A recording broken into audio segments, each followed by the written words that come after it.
Do you all want to have some fun? Come on. I mean, at this age, if we're going to go out and do something, we should have some fun, right? I mean, if all we're going to do is sit around and mope, well, I mean, really, come on. So if you can't have fun talking about strategy, probably the most amorphous word there ever was, then I don't know what else you could have fun doing, okay? Well, I want to ask you a couple questions. Let's imagine that you're getting ready to be invited on some new boards. I know all of you are on a board already. You're probably so busy you don't have time to do anything else. But we're going to imagine you got enough time to free up some space so that you could get on another board. And I want you to kind of think for a minute about if you were looking at the history of the last 3 years of the following companies, which one of these boards would you prefer to be on? Amazon or Radio Shack? Okay. How about Apple or BlackBerry? All right. Give you one more try. Netflix or the Encyclopedia Britannica? You know, when you look at a slide like this, you can see, okay, the guy really set me up. We know exactly what he was doing. He was trying to give me all this. Well, here's what I want you to think about. When you look at that list, I want you to think about the boards of those 6 companies. And in your heart, you kind of sit back and say, well, the guys that are on that list on the left, they're all like me. The guys on the board on the right, they're not like me. Could never happen to me. Nah, because I'm a lot smarter than those guys, right? And so it really couldn't happen. Well, I've been doing this work for a long time, and one of the things I realized, more than a decade ago, I'm a little older than I want to admit, was that people that are on boards of directors are pretty much universally pretty clever people. They didn't get to that role without having made some accomplishments. Usually they were accomplished in their field long before they got on the board of directors, and then they became accomplished on the board of directors. So when you look at a situation like this where you're comparing these companies, you say, what in the world could have gone wrong for those people on the right side? What happened to them? Well, I want to try to see if we can't explore that for the next 30 minutes and come to some conclusions. But at the beginning of this, we're going to do a little bit of an exercise, and I need 3 volunteers to help me do this. 3 volunteers. No. Come on, go ahead. I promise, I'm not going to make fun of you. Go ahead. That's great. I need one more. One more. Come on, give me one more. Come on, men. Come on, gentlemen. Come. Thank you. Thank you. Aha. Let's come right up here. I think I've seen this one. So I want you to stand right here. Okay. Okay. Should I? Yes. Thank you. And Chris, you come over here.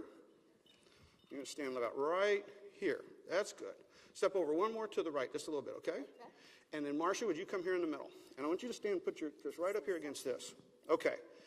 So I got into the strategy business when I graduated from business school in 1982, okay? So when we were kind of getting started in this work, I went to a little company called the Boston Consulting Group at the time. Just hold that rope, okay? Now, kind of pull it tight. There, that's good. All right. And when I went to the Boston Consulting Group, we were trying to figure out how to make companies more successful. And what had happened in the 1970s was that people had thought of companies as growing as sort of like this. Now raise your hand about a foot. There, that's good. That's even better. That's perfect right there. We kind of thought companies grew like this. Well, what happened was in the 1970s, was a guy named Michael Porter came along, and he wrote a book called Competitive Strategy, and started to kind of reframe the way people thought about this. So I want you to take your hands and go like this, like they're 2 pistols. You, Marcia. Yes, there you go. Now, move your hands wide apart. There you go. Put both fingers underneath the rope. And then now pull the right one up until it's level. There you go. And Chris, drop your hand about 6 inches. A little more. This is what we started to realize, was that there was this period of growth, which then leveled out, and then eventually a period of decay. So people got very excited about this, and they said, well, what's the role of management, and what are we going to do in management? And it became a lot about how to manage this long period. How do we get the maximum value out of this situation where the growth has kind of slowed down a little bit, right? How do we get the most money out of that? And Michael Porter came along and he started talking about what? Entry barriers, right? Putting moats, or the 4 forces? 5 forces? 5 forces, right. How do I put a moat around my business? How do I protect this business so that I can continue to generate consistent high rates of return? And oh, didn't this sound good? I mean, it was like go out and figure out how to manage your suppliers, figure out how to deal with substitute products. I mean, he gave us this little platform. We could go out and do it. Study costs, figure out how to become a low-cost supplier. We had some generic strategies that we could implement. It all sounded so simple. Well, then something happened late in the 1980s. So now take your fingers and start going like this. We started realizing that that period of time when people got high rates of return was getting shorter and shorter and shorter and shorter and shorter. Looked like those entry barriers didn't work quite as well as we thought they would. What was going on? I mean, yeah, things were changing. Absolutely, things were changing. So, if they were changing, what did these guys miss? What did these very serious men talking about very serious things over at the Harvard Business School miss? What went wrong in this process? So we started to focus on that a lot harder in the 1990s. So now take your fingers and put them down by your sides. Now make your positions like you had them at the beginning a while ago, okay? Great. What we started to realize was this is the way we thought about change. Things get a little better, a little better, a little better. I mean, in the 1980s, it was all about continuous improvement, total quality programs, all those things we could do, get 3%. If you got 3% per year, year after year after year, the world would be a wonderful place. We'd end up here in the glory land, and everything would be fantastic. But then a few people started to do some more investigation, and they started realizing, well, change didn't quite work that way. So give me your pistols again. Now, spread your hands out a little bit. Put your right hand on top of the rope. There you go. Now push your right hand down, put your left hand up. This is how change happened. We realized that there were prolonged periods by which there would be some continuous improvement, and then something dramatic happens. Then when something dramatic happens, we get another period of very prolonged improvement. And what was occurring were these things here, the marshes of the world, were making our lives miserable. Because they kept coming on doing stuff to our business. So our continuous improvement program suddenly gets annihilated by this big event. And what are we going to do? And that was the breakthrough that happened in the late 1990s that started getting us thinking totally different about strategy in this millennium. Thank you. Please give them a round of applause. Appreciate your help. Thank you. So we'll do a moment here. That break is what scientists call punctuated equilibrium, and it's been studied for a very, very long time. It goes all the way back to talking about geology and changes in the earth, talking about changes in how animals develop and evolution, et cetera. Because what we realized was that, if you think about the fact that how the earth was operated, or who lived on the earth, let me back up, we had dinosaurs for a very, very long period of time, right? And those dinosaurs did really well until there was this giant change in the environment. And when the giant change in the environment happened, all of a sudden all the dinosaurs died. So they were optimized for the world as it was. When the world shifted, when the world changed, the equilibrium shifted, and now those great big giant dinosaurs couldn't compete because it got cold. And they weren't adapted, they weren't able to live in a cold environment, they died, and these little tiny furry things came along, and little tiny furry things started taking over the earth, right? And so that's an example of a punctuated equilibrium. We could also use the example here of thinking about in your own world, how many of you have a tape player or a CD player at your house? Come on, admit it. Admit it. It's not like I'm saying you're an alcoholic. Okay? Close maybe, but not. Look, we all had those 8-track tapes, videotapes, sorry. See how old I am? We all had those videotapes, and then we went to those CDs, and we built those mountains of CDs, and then boom, all of a sudden we never use them anymore because everything went streaming. See how fast that seemed to happen? It was like 3 months, it seemed like. Just we went boom from one to the other. And then once you switch to streaming, you never really go back, right? And then another example is what's gone on in terms of mobile. We all carried PCs. 3 years ago, all of you would have a PC, just 3 years ago in this room. Now, probably very few of you have a PC, but you all have a mobile device. That's an example of punctuated equilibrium, or just call it a market shift. Because once you call it a market shift, you can go tell people, shift happens. Oh, come on, it's funnier than that. All right, so the world shifts, and what I want to focus on today is recognizing that all that strategy work that we did for many, many years, it has to be taken and reformatted to deal with the fact that we have these chronic changes in the market, that these are big changes, and they're happening a lot faster than people anticipated, for a whole raft of reasons we don't have to get into, right? Just we know it, we see it, we feel it, and it's happening in all of our businesses. So what we have to do is start to think about how does this apply to our businesses. And I want to take kind of the lessons we had this morning and what the thing I want you to think of as a board member is when you go back to the board meeting, are you going to talk about how to do things right or doing the right things, right? Most of us were operationally successful in our lives, so we like to talk about how to do things right because we often became successful because we figured out how to do things right. Management loves to talk about how they do things right. But as a board, we often have to think about, yeah, but are we doing the right things? What should we do? So let's talk about Encyclopedia Britannica. What was the value proposition of encyclopedias? Pretty simple, all the information you want at your fingertips. When I was a boy, you had to go write a report. First place you went was the library, pulled out the encyclopedia. You got enough information to get yourself good well started on any kind of report you wanted to do. Has that value proposition been made irrelevant? You think the value proposition is irrelevant? People don't want information immediately at their fingertips? If anything, it's more true today than it was before. You know, I used to be able to ask a question and actually wait a day for an answer. You know, I didn't feel like somebody had to give it to me in 5 minutes.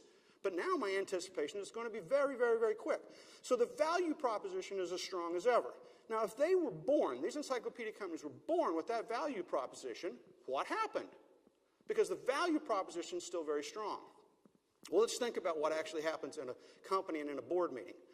What do you think is the number one job, or the most people employed? When I say number one, I mean the most people employed. What's the biggest employment in an encyclopedia company? Sorry? Sales? You know, it would seem that way, except they outsourced it. If you don't remember, what happened was there were a few district managers, and those district managers went to the schools, and they would say to the school teachers, look, do you have very bright children? Will these very bright children in your classrooms benefit by having their own encyclopedias? Why don't you go tell the parents that? And if they buy an encyclopedia, you get 20%. So the sales force was actually primarily teachers, other forms of educators, and librarians. So it wasn't the largest employer. So now if it's not sales, what do you suppose is the largest employment group in an encyclopedia company? Okay, I heard research. It takes a lot of energy to create the first encyclopedia. How much does it take to update it every year? Pretty small, right? So it's not research. That's actually a group of about 5, 6 people. So, Publishing, printing, right? Actually making books. That's what we do day after day. In fact, if you look at the cost structure of our company, it's heavily dependent upon all the elements of bookbinding, right? Back up here. All the elements of bookbinding. Everything from buying paper, a very, very small change in the price of paper dramatically affects our profitability, to page makeup, to printing, to binding, and all the things that go into that in distribution. So what happens at a board meeting? Well, this is where most of our people are employed. It's where most of our resources go. It's the number one thing that impacts our profitability, so we talk about printing.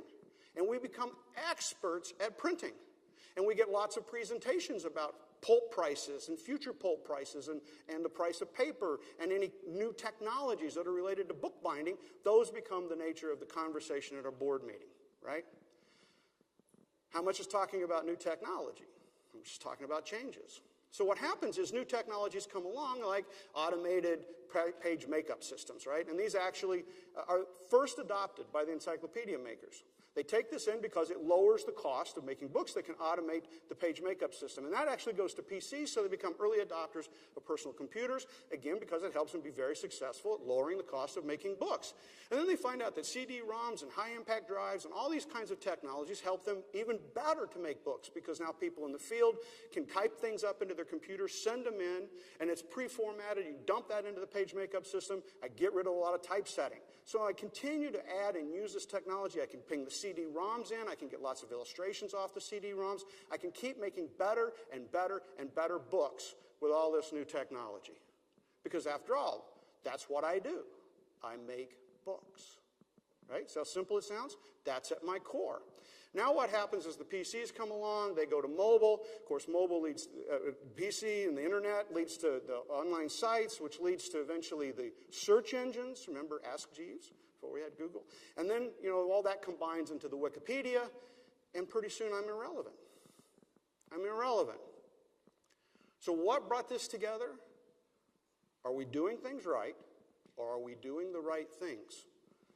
And in today's world, the most important question that you will ask is, are we doing the right things?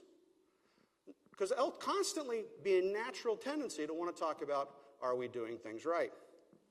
So I sort of came to understand this about a little over a decade ago, actually close to 2 decades ago. And there's a guy named Clayton Christensen who wrote a book called The Innovator's Dilemma. It was at school where I happened to go. I got to start talking to him, and I said, why is it we can identify in retrospect these disruptive technologies? You know, we see them, and you write books about them, Clayton, and everybody gets all excited because, oh, yeah, that was obvious. Well, if it was so bloody obvious, why didn't we do anything about it? I mean, think about it. Kodak invented the digital camera and patented it. Xerox invented desktop publishing and gave it away. Why did they not do this? And what we started to find out as we went through 10,000 case studies that my team and I wrote, working with the people at Harvard, was we found out that the way strategy had developed from the 1980s, where we're talking about the concept of those long periods of making money, was it got to people thinking you really needed to focus on your core. Know your core, focus on your core, be really, really good at your core. And if you have your core down, you can defend your core, and if you defend your core, you will make money. And that's what we had been teaching people to do. Kodak knew its core, film, cameras, and knew how to make money at it until it was irrelevant. Xerox knew how to make money with copiers until they were irrelevant. How do we get people over this hump? And we started to realize that we have to get people to recognize how they lock in on the old business, and they get totally wedded to the status quo. But if you stand in the same place long enough, that status quo creates risk. Like the poor soldier put in a foxhole, left out near the front lines. If you stay there long enough, you will die. At some point, you have to get out of that foxhole and go find a different way to fight. But we had never taught anybody how to do that. How do you realize when to get out of the foxhole? How do you realize when you got to get up and move? How do I make the next move? So a great example of this is, let's talk about Netflix, okay? You all are very familiar with the blockbuster Netflix story, right? Netflix comes along, it starts sending things to people's homes. They pull off 20% of Blockbuster's customers. That 20% now, take that volume out of the stores, the overhead of the stores is too high, and the profitability plummets, and Blockbuster goes bankrupt, and Netflix comes on board, right? Fantastic, wonderful story, and of course, the stock does really, really well. Until what happens? The CEO of Netflix says, there's this thing called streaming coming along. And I might have a really, really good business sending CDs places, but I don't really know the streaming thing has the possibility of making that business really crummy. And the stock market goes, yeah, you're right. And they beat the heck out of him, drive his stock price to nearly nothing once again. And he says what? I am going to dedicate my resources to streaming. And the investors do, and the analysts all go, you are the dumbest CEO in America. You've got to be kidding. You have created this wonderful business. You know how to ship things out. You probably ought to compete, go after Amazon or something, because your core is understanding your customers and knowing how to ship things through the Postal Service. That's really your core. You ought to know what to do. And he says, no, that's not my core. My core is entertainment.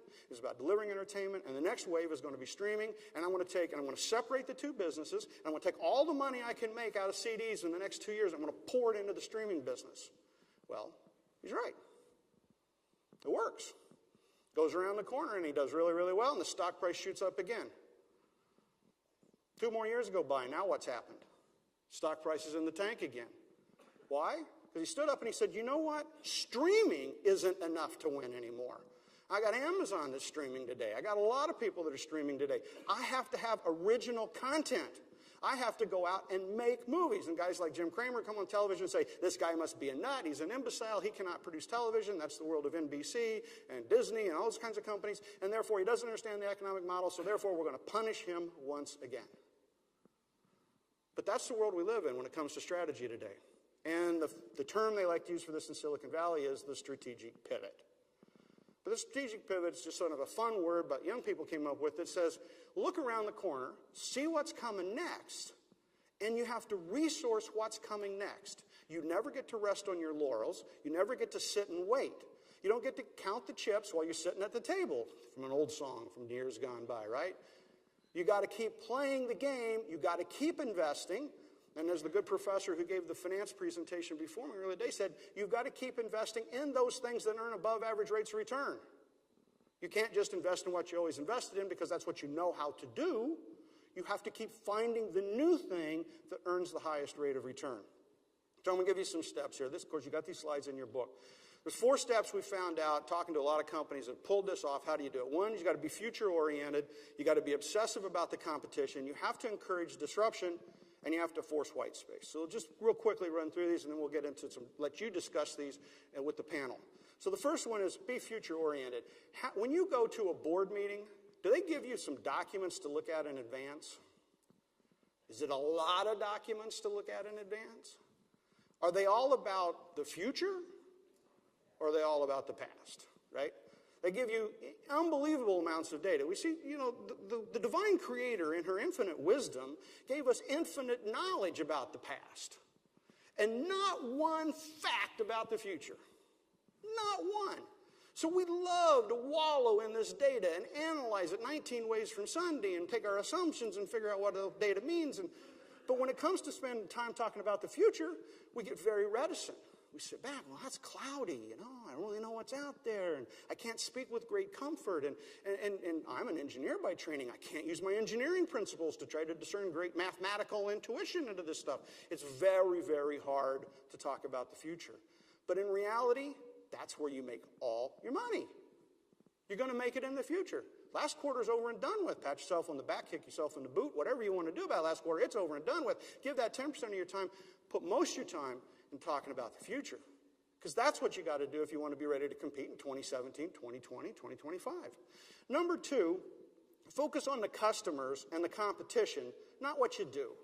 What are customers telling you? I mean, the best story of this was Steve Jobs comes back to Apple. It's basically a one-product company, right? It's the Mac. He's going broke. He has to borrow $200 million from Microsoft. He gets the money. Everybody thinks he's going to pour it into the Mac. And Microsoft's really excited about that because they know they can kill the Mac. I mean, it's not competition. He doesn't put any of it in the Mac. He actually cuts all the investment in the Mac by 70%, takes all the money, and he does a document. They work a year on a strategy document called Vision 2020, or 2010, sorry, Vision 2010, it's year 2000. And he says the future's going to be all about mobile. So I want to take, here I am, this company that everybody gave up for dead. Michael Dell said, shut it down, hand the money back to the investors. Steve Ballmer's laughing about the company. And he takes and he says, the bet here is not on the Mac, the bet is on mobile, and he puts all his money. Remember the iPod? Yeah, seemed like a little toy when it came out. And who are these guys? They're not in consumer electronics. That's the world of Best Buy. That's the world of Sony, Sanyo, LG. I mean, why are these guys thinking that they're going to be in consumer electronics, which is what the iPod was, right? They don't even know anything about distribution. He said, it doesn't matter. I got to learn it. I got to go there. It's where the future's going to be. And the company takes off and, of course, brings out the iPhone, brings out the iPad. Great, wonderful success things happen, right? The stock price shoots way up. Everything does really well. Now, where are we? You see on here a lot of products. I got my iWatch on. The iBeacon and the iPay are kind of related to retail and how we're distributing information. If you don't know much about those, that's unfortunate. Because when this conversation shifted from talking about all the new, great, wonderful things Apple is going to do and started to be how many iPhones can you sell, what happened? Stock drops from 130 to 100 bucks. PE's less than like 10 for a tech company? 10? On a company that's growing at 30% a year? Why? Because now we're once again talking about how do I do things right to sell more iPhones rather than how do I do the right things? What's the future? Where should I be? Where am I going to go? What can I do to do the right things? It's very easy to fall back into these conversations of focusing on our core, knowing what we do well, getting wrapped up in numbers. How many shipments will we get next quarter? How many shipments will we get next year? Can we revitalize a product line like the tablet that's falling into disarray? What can we do with all that history rather than focusing on the future? And you really have to be sure in today's world to focus on the fringe players. We called them fringe players for exactly that reason. And for years you could say, well, okay, I don't really care. So I'm Coca-Cola. What do I care if somebody comes out with a soda that gets 2 or 3% market share? And in the old days that was true because there were so many limits on distribution. It was so hard to get into stores. It was so hard to get branding. You had so few communication tools. It cost so much for newspaper. And television was unapproachable by most people. It was a very different world. It was hard to buy your way in. But today it's very different. So I was working with the Chicago Tribune right here in town a decade ago, and they had bought the Los Angeles Times. They'd paid a lot of money for it, and they weren't making any money. They asked me, they said, well, What can we do to make more money? We're trying to outsource everything we can. We're getting all of our copy editing done in India. We're trying to get all the printing done in Mexico. You know, everything we can do to outsource. So I asked him, I said, well, what do you think about Craigslist? And the CEO looked at me and says, Craigslist? That's for hookers. You got to ask yourself how you knew that. But he just, in one phrase, and it's a true story, in one phrase, he just like dismisses the entire internet. Why? Because he had a moat around Chicago and a moat around Los Angeles. And he owned those markets, and he didn't have to worry about anybody coming in on this thing called the internet and disrupting his moat, right? As you well know, the Tribune's gone bankrupt twice since then because of these fringe players like Craigslist, who had a whopping 14 employees. Took all the profits out of the company. But this is the other side of it. Let's imagine you're on the good side. You're on Facebook, and Facebook's taken off, and it's doing really, really well. And I want you to imagine you're on the board, and your company's gone public, and the CEO walks in and says, I want to spend $1 billion on an acquisition with 168 employees called Instagram. That's a bet on the future. Why do I need that? Well, we got to look at our monthly users, monthly active users, MAUs. We got to figure out where the web's going. You know, we got a good thing with Facebook, but looks like people are doing shorter and shorter messages. Pictures are coming around more. I think we need to make this investment. We need to do it now so it doesn't get away from us. Are you ready to put $1 billion on the line to bet on the future? You kind of choke, swallow, you make the bet, you go. 2 years later, he walks in and he says, I got a new one for you. It's called WhatsApp. This time it's only got 16 employees and it's $19 billion. You ready to go? That's the world we live in today. What is it going to do to take us, keep us moving, keep us thriving, keep us going to the next level? In case you're not aware, 4 of the top 5 sites on the entire internet worldwide are Facebook sites. For those of you that think Facebook is a joke, 4 of the top 5 sites. You may have heard this morning that Microsoft made an offer to buy LinkedIn. LinkedIn has accepted that offer. They expect to close the deal. You're probably saying to yourself, well, they're buying a competitor to Facebook. I'm sorry to tell you this, but when it comes to number of users, Facebook has 5 times as many. When it comes to monthly active users, Facebook has 10 times as many. But LinkedIn is worried about its long-term viability, and it needs a partner because it can't raise enough money to compete with those guys. That's how fast it happens, and that's how big the bets are today. You don't get to go in anymore and say, well, let's just cut our toes in the water and let's kind of wait and see how this plays out for a year. You wait a year and the game's over, gone past, the guy's already won, and you're out of it. And you're sitting there wondering what you're going to do next. The stakes are higher than ever, and the speed is faster than ever.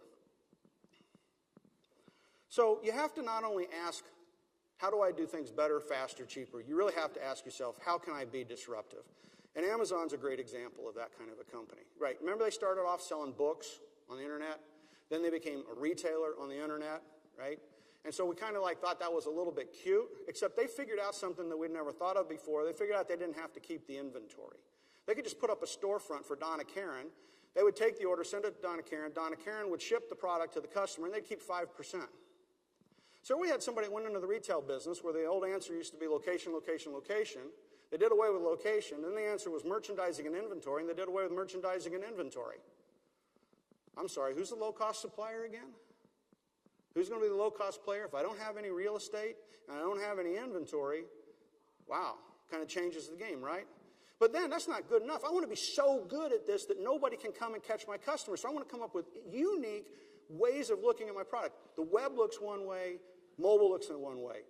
The browser I use looks on the mobile looks one way. The browser I use on the web looks one way. In other words, it's Chrome on one device, Chrome on an Android device, Chrome on a PC, whatever it is, you get your unique browser, and it's populated for your needs. And then, by the way, if you want to read digitally, the publishers don't have any money anymore, so I'll just go to digital publishing. I'll compete with my suppliers, and I'll put everything in the market. What you see is a culture that says, look, okay, there's a way everybody does it, but could we do it a different way? And if we could, what would it take to get us there? And that's what you have to think about. You have to ask your management team all the time, what do we have to be, not just to be better, faster, cheaper, but to be disruptive? And the last step of doing this is if they have answers, ask them if they have teams set up to practice, to try it, to make it happen. This is my last little story. Virgin, if you don't know the story about Sir Richard Branson, he started off with a mail order company that delivered record albums to people's homes. So I love this crowd because you actually know what a record album is. After he got into the mail order business, he expanded into opening retail stores. He had one in London, and he opened one in New York. He's flying back and forth between the two cities, and he had some unpleasant experiences on British Airways. So he said, you know what, there's got to be a better way. And he went to his board, and he says, I'm going to open an international airline. That's right. He's a retailer selling records. His next business is to be an international airline. Are you all ready for that one? And of course he does. They said, well, we don't have any money. He says, look, I'll worry about it, okay? I'll figure out how to open it with nothing down. Well, it's a long story. But the net of it is he goes and he puts a team together. And he says, listen, I got all kinds of energy. I got all kinds of willpower. I want you to go open an international airline. You just don't have any money. And they did. And what he learned from that was you can create these white space teams to go after these markets. And if your company has white space teams chasing these markets, they're in the game. They're getting information, and they're preparing for that market shift so that they're ready to compete the next day. Well, I enjoyed this very much. I'm really glad to have a chance to talk with you all. I'm going to be around for the rest of the conference today and tomorrow. Just remember, invest for the future, not from the past. Focus externally, less on yourself. Be disruptive, because sustaining always declines. And look for those white space projects in your teams. Thanks a lot, everybody.